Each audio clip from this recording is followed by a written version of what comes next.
मुंशी प्रेमचंद जी की कहानी कुत्ते की कहानी भाग 4। जिस गड्ढे में फेंक फेंक कर मुझसे लड़के खेलते थे उसी में गांव के सभी छोटे बड़े नहाते धोते थे। गड्ढा था भी बहुत गहरा, इसलिए 12 महीना पानी भरा रहता था। कच्चा होने पर भी उसका पानी स्वच्छ था। पंडित जी की स्त्री अपने छोटे बच्चे को रोज़ाना सावधान करती थी कि खबरदार, उस गड्ढे की ओर कभी न जाना, नहीं तो डूब जाओगे। प्रायः सभी माँ बाप अपने बच्चों को ऐसी चेतावनी देते रहते हैं, मगर लड़के कब मानने वाले। माँ बाप की नज़रें बचाकर गड्ढे पर पहुँच ही जाते और तरह तरह के खेल खेलते। कोई पानी में कत्तल फेंकता, कोई मेंढकों पर निशाना लगाता, कुछ सयाने लड़के पानी में कूद जाते और तैरने का अभ्यास करते। होनहार को कौन रोक सकता है। गांव के कुछ लड़के गड्ढे में तैर रहे थे। पंडित जी का छोटा लड़का भी पहुंच गया। पहले तो वो किनारे पर खेलता रहा, मगर उसके जी में क्या आया कि ज़रा मैं भी तैरूं। आगे बढ़ा ही था कि पांव फिसल गए और डूबने लगा। सब लड़के घबराकर चिल्लाने लगे, लड़का डूबा, लड़का डूबा, मगर किसी की निकालने की हिम्मत ना पड़ती थी। अगर कोई सयाना होता तो कुछ कोशिश भी करता। यूं तो डूबते हुए को निकालने में सभी डरते हैं। डूबने वाला बचाने वाले को कुछ इस तरह पकड़ लेता है कि दोनों डूबने लगते हैं। इस काम के लिए बहुत होशियार आदमी की ज़रूरत होती है। यही बात वहाँ भी हुई। पंडित जी का बड़ा लड़का संयोग से नहाने आ रहा था। भाई को डूबते देखा तो तुरंत कूद पड़ा, पर छोटे भाई ने बड़े भाई को इस तरह पकड़ लिया कि दोनों डूबने लगे। फिर तो लड़कों ने और भी शोर मचाया।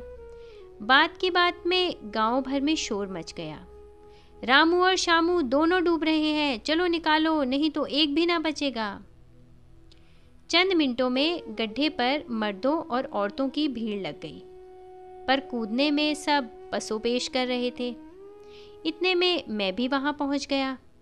सारी बातें झट से समझ में आ गईं। तुरंत पानी में तीर की तरह घुसा। उस समय प्रायः दोनों लड़के डूब ही चुके थे, सिर्फ ज़रा ज़रा बाल दिखाई दे रहे थे।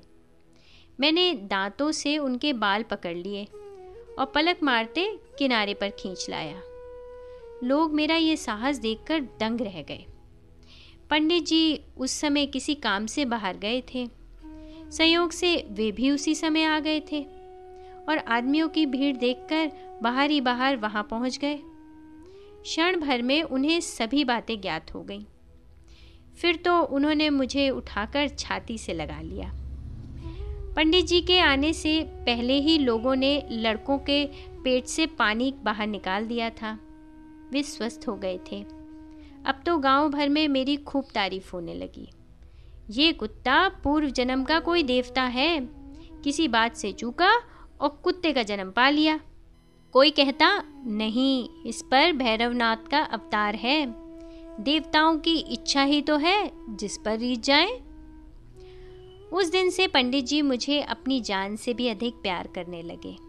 अब मुझे पेट के लिए किसी दूसरे के दरवाजे पर नहीं जाना पड़ता था। उस समय जकिया भी वहाँ मौजूद था। उसकी मूर्खता तो देखिए। जिस समय लड़कों को निकालकर मैं बाहर ला रहा था, वो बड़े कर्कश स्वर में भौं भौं चिल्ला रहा था। इस पर कुछ लोगों ने उसे डेले मारकर भगा दिया।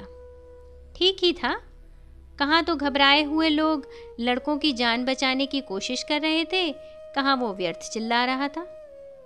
डफाली उसकी ये हरकत देखकर चिढ़ गया। चिढ़ता क्यों ना, उसकी तो ये उम्मीद थी कि उसका कुत्ता कभी नाम करेगा।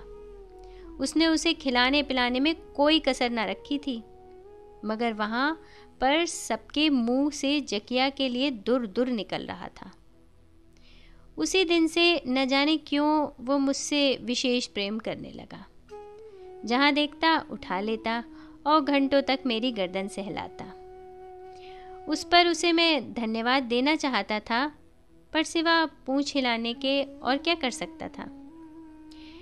अब उसकी आंख जकिया की ओर से धीरे धीरे फिरने लगी थी। मैं अपने भाई से वैर नहीं करना चाहता था, लेकिन जकिया मेरी जान का दुश्मन हो गया था। जहाँ देखता मुझसे भिड़ जाता। मजबूत था ही, मुझे हार माननी पड़ती। मुंशी प्रेमचंद जी की कहानी कुत्ते की कहानी भाग 4। कथावाचक निधि सहगल।